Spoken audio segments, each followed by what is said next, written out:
Bom dia, pessoal! Agora a gente começa a parte de revisão do escoamento compressível. Já terminou a parte termodinâmica nos vídeos anteriores, agora a gente começa com a parte de escoamento compressível, onde a gente vê número de Mach, bocais e mais um monte de coisa. Então, vamos começar com essa parte aqui, primeiro vendo a parte de... não sei o que é isso aqui, vamos ver o que é. Escoamento quase 1D. Então, vamos dar uma olhadinha nessa parte. O quase 1D é um tipo de formulação que a gente usa para escoamento, que é um pouco mais simples, na verdade, bastante mais simples do que as equações clássicas de Navier-Stokes, ou da energia, ou da continuidade.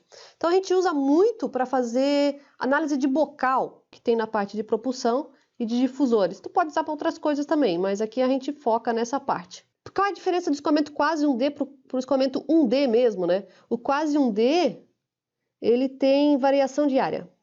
E ela, na verdade, influencia nas demais propriedades. Então, vamos ver como é que ficam essas equações e quando é que a gente pode usar isso aí. Para poder usar o que a gente chama de equacionamento quase 1D, que a gente vai deduzir aqui, tem que ter, em geral, essas 4 condições aqui embaixo válidas, porque senão o resultado não vai ser bom, né? Ou tu vai usar o quase 1D e o teu resultado vai estar bem fora da realidade. Então, geralmente, a gente tem que ter essas 4 condições básicas. O escoamento tem que ser altamente turbulento. Esse escoamento quase 1D é para escoamentos turbulentos, tá? Quando você aplica no escoamento laminar, ele não dá muito certo. Não pode ter separação de camada limite. Se você tem separação de camada limite, ele já não é mais um comportamento quase 1D, então o que tu calcular vai estar muito errado.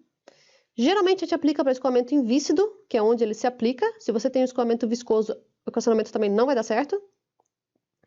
E ele tem leve variação na área transversal, ou seja, eu falei que ele pode variar a área, mas não vamos também exagerar, né?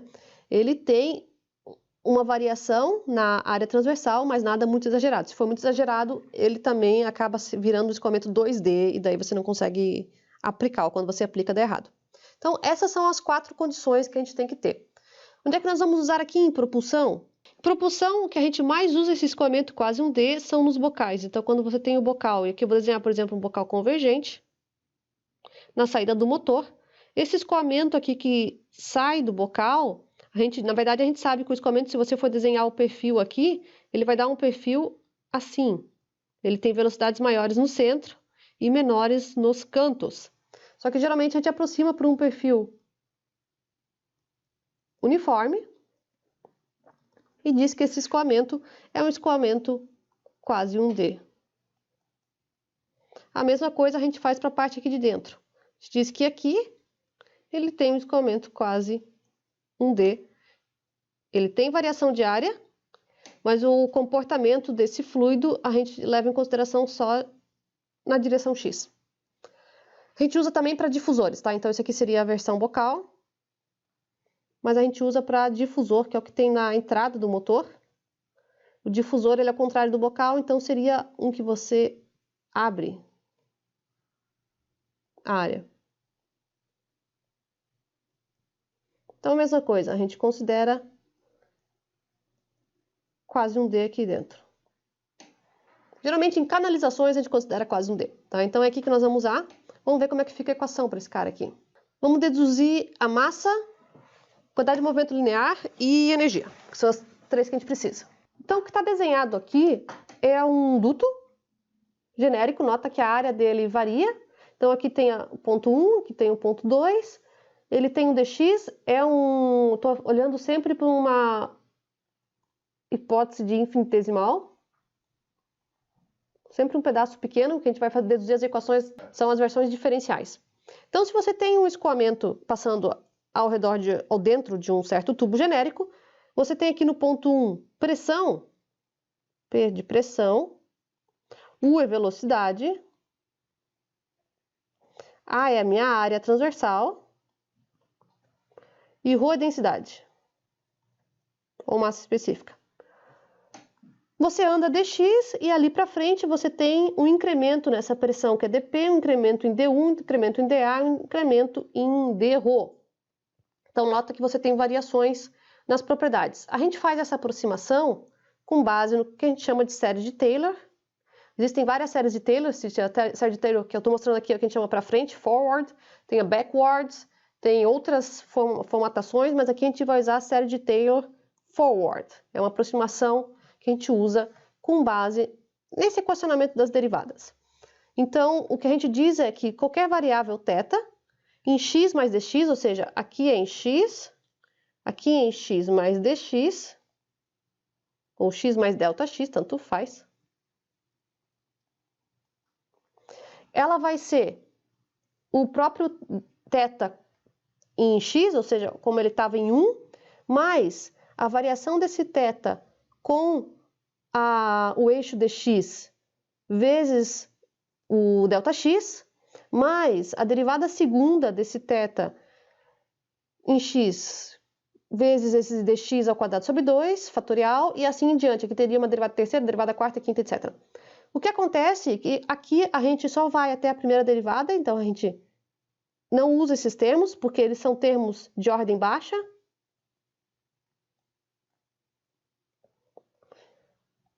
Termos de ordem baixa quer dizer que, como as derivadas começam a ser segunda, terceira, quarta, quinta, e esses ΔX geralmente são infinitesimais, são 0,00001, quando você vai elevando ele ao quadrado, ao cubo, etc., esses valores aqui vão ficando muito pequenos com relação aos primeiros. E esses dois valores é que são mais significativos. É o mesmo método que a gente usa para fazer diferenças finitas. Então, a gente vai parar aqui a nossa aproximação. A gente aplica isso para todas as propriedades. Então, para P, para U, para A e para Rho.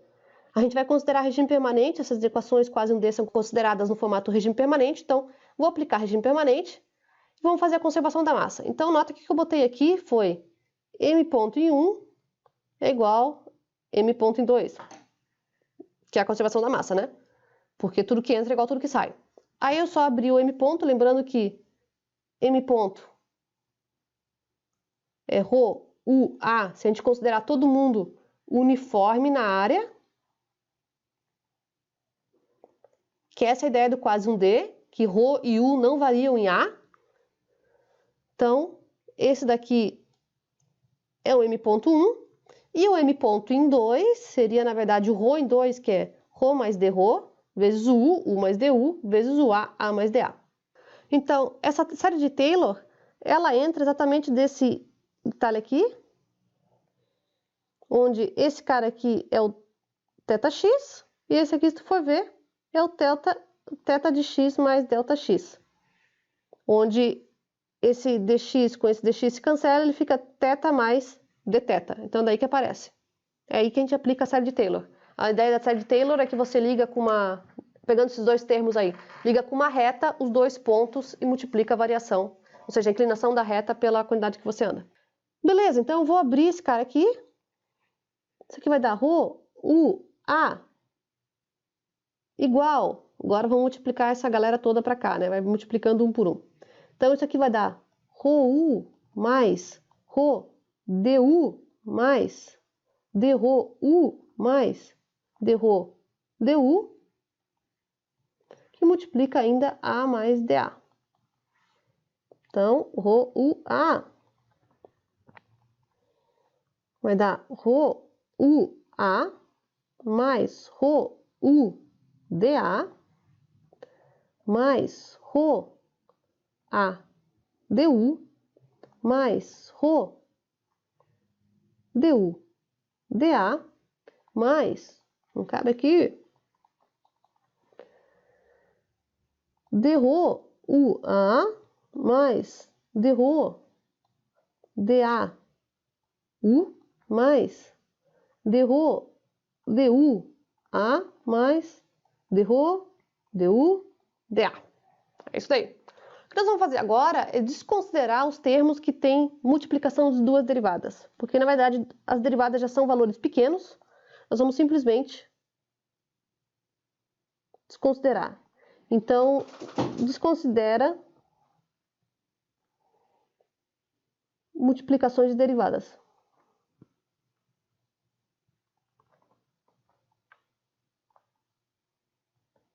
Quando eu faço isso, esse cara ele é muito pequeno, desconsiderei. Esse cara é muito pequeno, desconsiderei.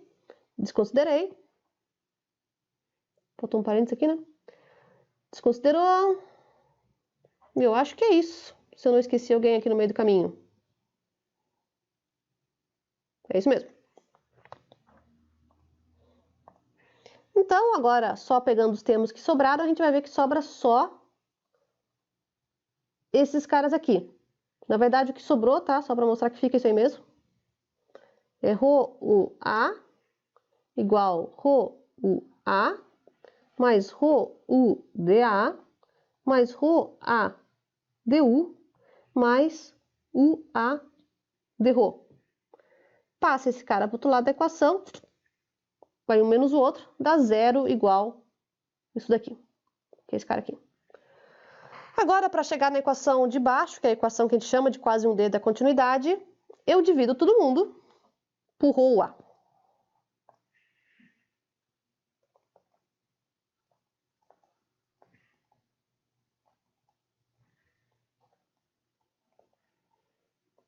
Quando eu divido por rho A, então nós vamos ter aqui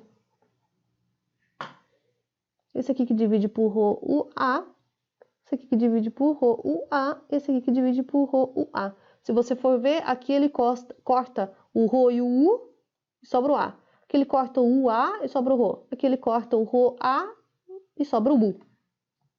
Tá aqui a nossa continuidade quase um D. Lembra que para usar ela eu tive que admitir regime permanente e aproximação por série de Taylor. Então só vale para espaçamentos bem pequenininhos, por isso que a gente usa a derivada. A série de Taylor só vale para espaçamentos pequenininhos. Quando você aumenta o espaçamento, esse ΔX, tu vai errando na série de Taylor porque ela aproxima por retas. Então essa é a primeira. Próxima, quantidade de movimento linear.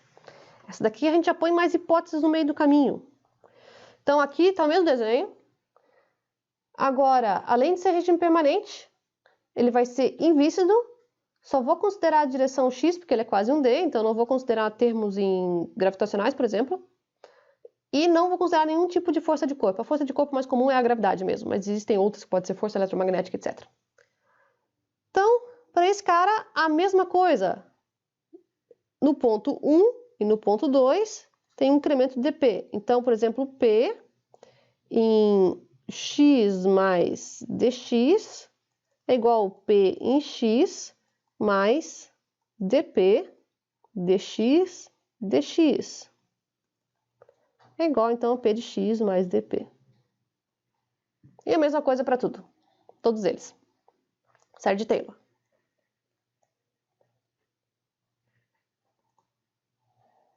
Série de Taylor forward. Agora, então, eu faço a conservação da quantidade de movimento linear. Também regime permanente. Então, o que a gente tem, na verdade, é quantidade de movimento linear que entra e sai igual somatório de forças. Esse é o que nós temos. É o que está lá em cima. Então, se você for ver, o que nós temos aqui é m.u, que é o que a gente chama de quantidade de movimento linear, né? Em 1. Aqui nós temos m.u em 2. Nota que ele usa rho UA e não rho mais dρ, u mais du, a mais dA. Por quê? Porque é conservação da massa. Tudo que entra, sai. Então, o m ponto que entrava, que é rho UA, é o mesmo m ponto que sai, rho UA. Eu posso usar o mesmo valor. Quem modifica é que eu tenho que usar o udu, porque ele é a velocidade na saída. Então, isso aqui é o rho u em 2 e esse aqui é em 1. Tá tudo certo até aqui. Esse aqui é a quantidade de movimento que entra e sai. Forças. Força de pressão, forças invícidas e forças de corpo. Invícida não tenho, corpo não tenho, só vou só pressão. Então, tudo isso aqui são forças de pressão.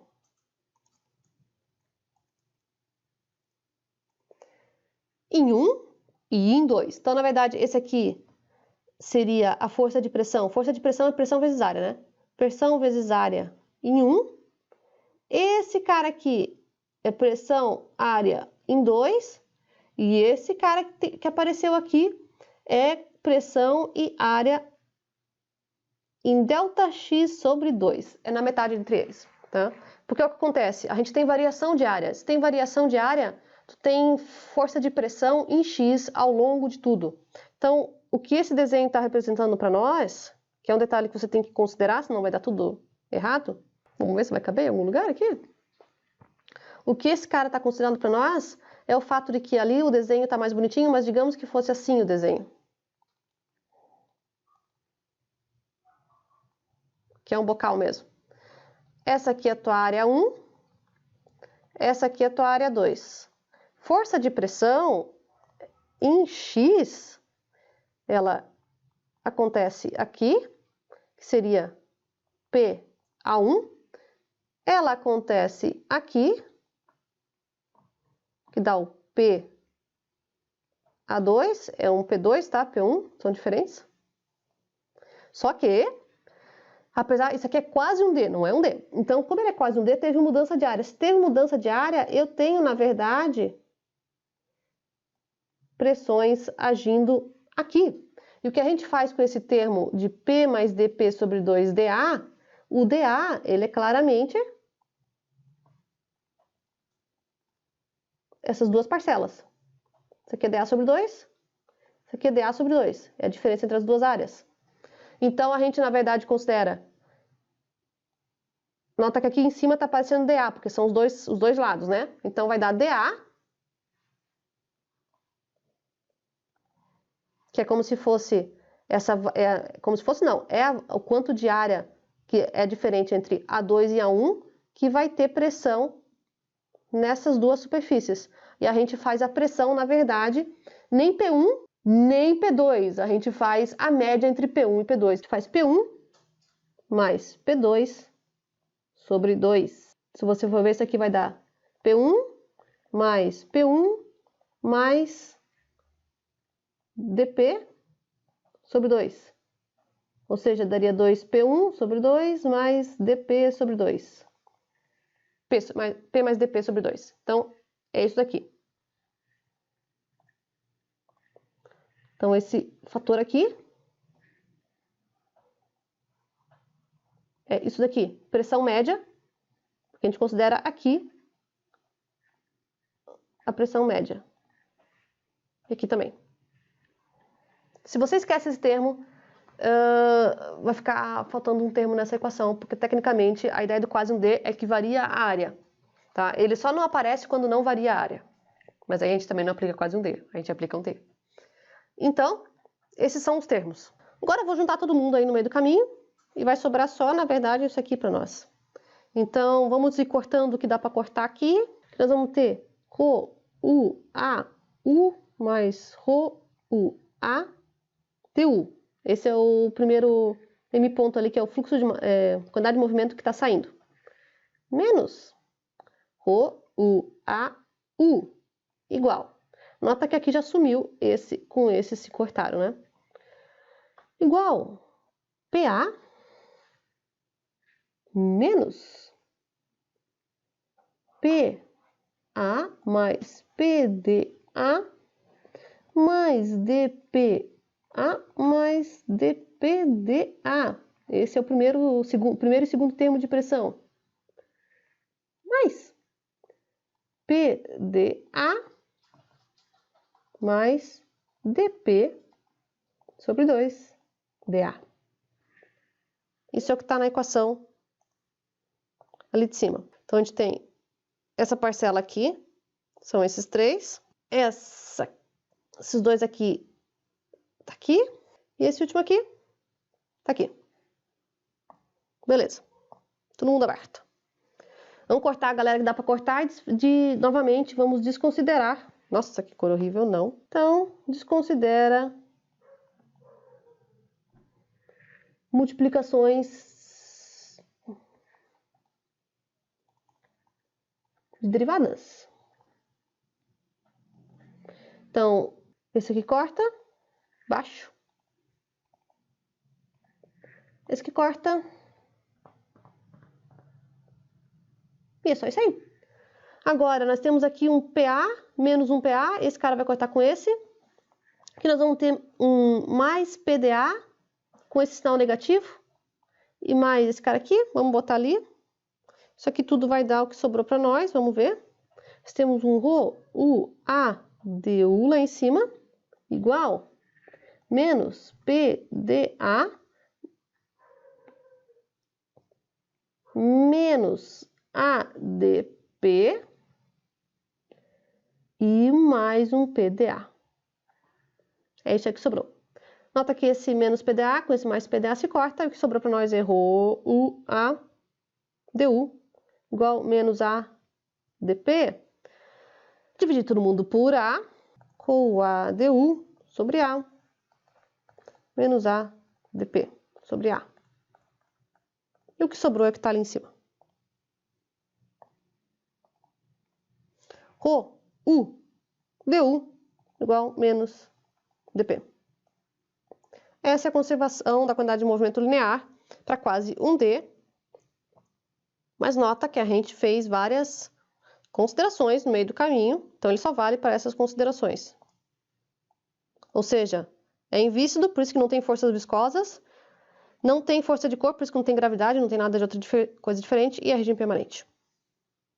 E o dx é pequenininho, porque eu estou de novo usando o série de Taylor. Essa é a quantidade de movimento linear. Nota que ela é bem menorzinha que na Navier-Stokes, né? Muito mais simpática. E a última é a energia. Então, novamente, nós vamos lá. Regime permanente. E agora eu vou adicionar para a energia duas coisas extras para a energia, que é duto adiabático, ou seja, o escoamento é adiabático, e sem trabalho. dq, dw, de. Essa é a equação da energia geral. Esse cara aqui eu vou colocar um tzinho aqui, porque é energia total. Para o sistema aberto, que nós vamos ficar aqui já adicionando a entalpia, energia interna mais PV, esse cara é energia interna, DH, DI mais PDV mais VDP. Essa é a nossa entalpia, versão diferencial. Quando eu agrupo tudo aqui dentro, o que vai sobrar para nós? Lembrando que esse trabalho aqui, ele pode ser trabalho de eixo, pode ser trabalho elétrico, outros trabalhos, e ainda tem a parte de trabalho de deslocamento de fronteira.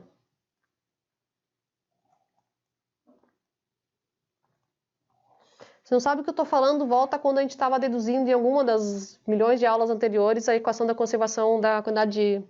Não, a equação da conservação da energia, onde lá eu abri esse negócio aqui e fiz para a versão integral. Essa ideia da versão diferencial é bem parecida.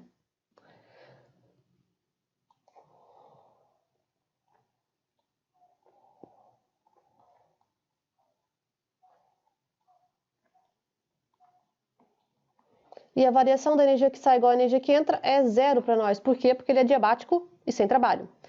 Se ele é diabático e sem trabalho, esses dois termos aqui vão ser zero. E só fica a variação da energia. Então, o que nós temos de energia que entra e que sai? A gente tem a entalpia, que ela vem, na verdade, junto com... A entalpia, ela conecta esse deslocamento de fronteira, que é o trabalho de deslocamento de fronteira, com a energia interna. Então, o que nós temos aqui quando ele entra e sai é, na verdade, vou desprezar a energia potencial. O que nós temos numa versão global, se você fosse ver, isso aqui seria para nós entalpia que entra, H, menos entalpia que sai, H mais DH. Além de entalpia, nós temos energia cinética, então, igual U ao quadrado sobre 2 que entra, menos a que sai, U ao quadrado sobre 2, mais U du igual a zero.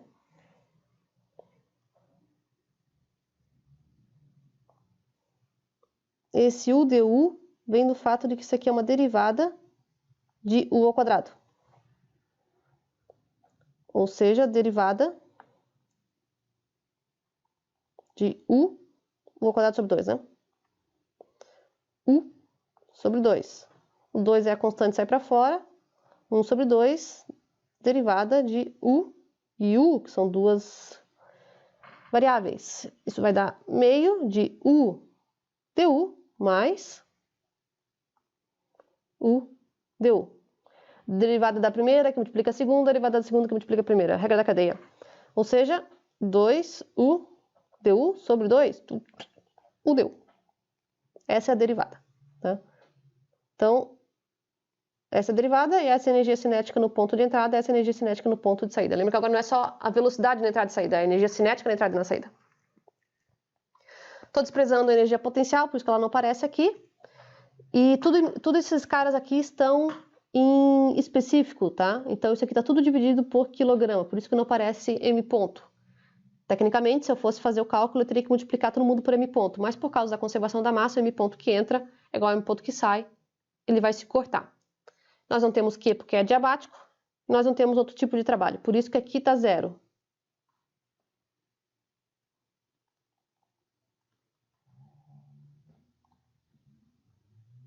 Se tivesse trabalho e não fosse adiabático, aqui não poderia ser 0. Então, cancela esse com esse. O que sobra para nós é dH, faltou um parênteses aqui, né? É menos dH, na verdade, menos o du igual a 0, ou seja, dH mais o du igual a 0. Se você for lembrar, a gente chama de entalpia de estagnação, H mais U ao quadrado sobre 2, que é energia cinética.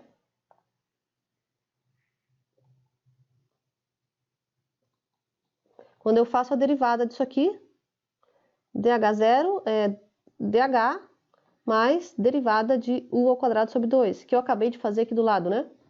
Ou seja, dH0 vai dar igual a dH mais U du, que é o que está aqui embaixo. Então, essa equação aqui de baixo, cuidado, faltou um H aqui. Isso aqui é dH0 igual a dH mais U du. Essa é a equação da conservação da energia quase 1D para escoamento adiabático e sem trabalho. Essa que a gente usa para escoamentos quase 1D. Ou seja, isso aqui é dH0, faltou um 0 aqui também, né? É igual a 0. Não tem variação de entalpia de estagnação. Com isso, agora a gente consegue usar essas equações para fazer análise de bocais de difusores, mas antes a gente vê velocidade de som, número de Mach e outros detalhes, aplicando essas equações. Antes só eu queria mostrar rapidão, preste atenção na diferença entre as equações clássicas. Essa daqui é a conservação da massa original no formato diferencial, 1D, tá? Essa daqui é a quase 1D. Então, tu nota que lá eu não levo em consideração a área. Aqui eu levo em consideração a área. Por isso que é diferente. Então, o que eu tentar resolver com 1D vai dar diferente do que eu resolver com quase 1D, se tiver variação de área. Quantidade de movimento linear, quase 1D, está aqui também. Nota que aqui ele tem forças viscosas e tem força de gravidade, ou força de corpo. Essa é a versão da Navier-Stokes 1D, e essa é a nossa. Então, tu nota que cortou ali a força viscosa, a força de corpo, e é essa que a gente trabalha. A da energia, a mesma coisa. Essa aqui seria a energia 1D completa. A gente está só com esse pedaço aqui. Isso daqui é fonte de calor, ou fonte de energia, né? Dissipação viscosa. Condução de calor pelas fronteiras e pressão. Quando a gente utiliza a quase 1D, nota que corta tudo isso aqui. Então, essas são as três equações. Nota que é bem mais simples do que a versão 1D.